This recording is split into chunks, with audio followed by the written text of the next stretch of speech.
ये गंगा विलेज का A6 building है। ये देखिए बिल्डिंग, और यहाँ पे ये एक बाहर की गाड़ी लगती है।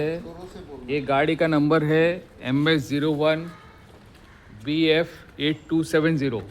अब ये देखिए RTO का, इसमें किसका नाम पर रजिस्टर्ड है, दिलावर मुलानी। ठीक है, इनका नंबर भी आपको दिख रहा होगा। अभी ये क्यों गाड़ी यहाँ पे लगाते हैं, इसके लिए हमारे वकील साहब बताएंगे। उनसे फ़ोन पे बातचीत हुई है। और सर्व सन्माननीय सभासद बंधू आणि भगिनींना सस्नेह नमस्कार। हा प्रचंड मोठा घोटाळा आता तुमच्या समोर आम्ही मांडत आहे। ही जी गाडी इथं पार्क आहे हे A6 इमारतीमध्ये आहे आणि या गाडीच्या जागी पूर्वी बरखास्त चेअरमन जे आहेत ते बरखास्त चेअरमन यांची अल्टो इथे लागत होती पूर्वी, आणि या अल्टोच्या बाबतीत मी त्यांना वारंवार जीबीमध्ये सुद्धा वैयक्तिकरित्या सुद्धा सांगितलं होतं की तुमचा फ्लॅट हा A5 मध्ये आहे, तुम्ही A6 मध्ये गाडी का लावता।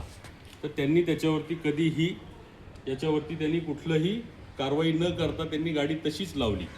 आता या ठिकाणी ही जी गाडी लागलेली आहे, या गाडीचे जे ओनर आहेत त्यांचं नाव RTOच्या डिटेल्सवरती दिसतंय दिलावर मुलानी। त्यांना रतन कुंडू साहेबांनी आत्ता फोन केला होता आणि त्याच्यानंतर मी सुद्धा फोन केला होता। त्यामध्ये असं लक्षात आलं, त्यांच्याशी बोलल्यानंतर त्यांना विचारलं की साहेब ह्या गाडीच्या ह्या बिल्डिंगला तुम्ही पार्किंगला गाडी कशी काय लावताय। तर ते म्हटले त्या ऑडिओमध्ये, आता ऑडिओसुद्धा आम्ही ग्रुपवरती टाकतोय, त्याच्यामध्ये ते म्हटले की मी या ठिकाणी पार्किंग करण्याचं पेमेंट जे आहे ते चेअरमन साहेबांना देतोय। तर आता हे काय मोठं गौडबंगाल आहे की बिल्डिंग दुसरी, पार्किंग तिसऱ्याची, लावतोय चौथा आणि पैसे घेत आहेत चेअरमन, असं त्या ऑडिओमध्ये ते स्पष्ट दिसतंय। तर हे सर्व सभासदांच्या समोर येण्यासाठी आम्ही हा व्हिडिओ करतोय।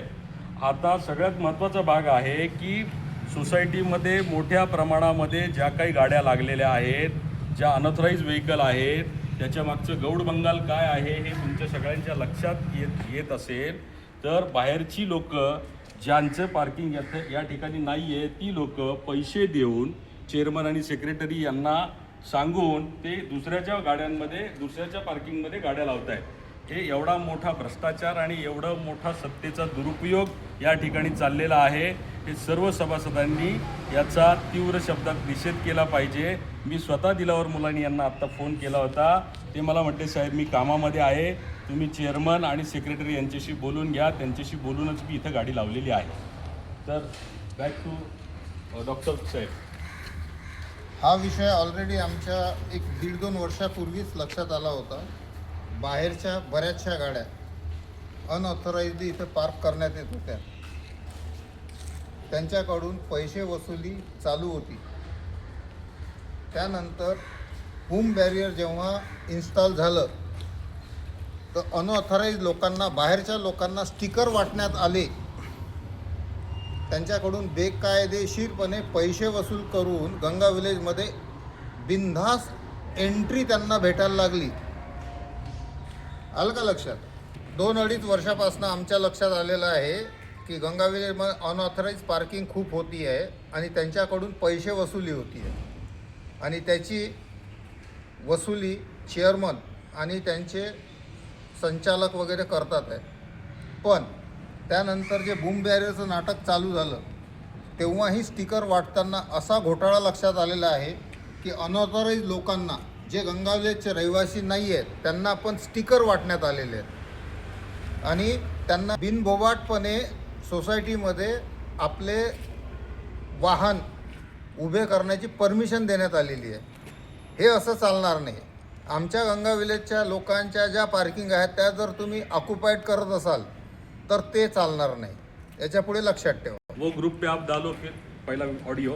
मेन प्रॉब्लम ये है कि सोसाइटी के जो लोग मालिक हैं यहाँ पे या इवन किराएदार हैं, उनको खुद को गाड़ी लगाने के लिए जगह नहीं है, और चेयरमैन दूसरे लोगों को गाड़ी लगाने की जगह भाड़ा लेके दे रहा है। पर मेन परेशानी है कि उसके पैसे वो ले रहा है, और ऐसी एक ही गाड़ी नहीं है। ये तो एक गाड़ी वाले से हमारी बात हुई है, ऐसे बहुत सारी गाड़ियाँ हैं जिनका भाड़ा वो कलेक्ट कर रहे हैं और पैसे अपने पास ले रहे हैं, और सोसाइटी की जगह जो कि एक्चुअली सबकी जगह है वो यूज़ कर रहे हैं। Thank you.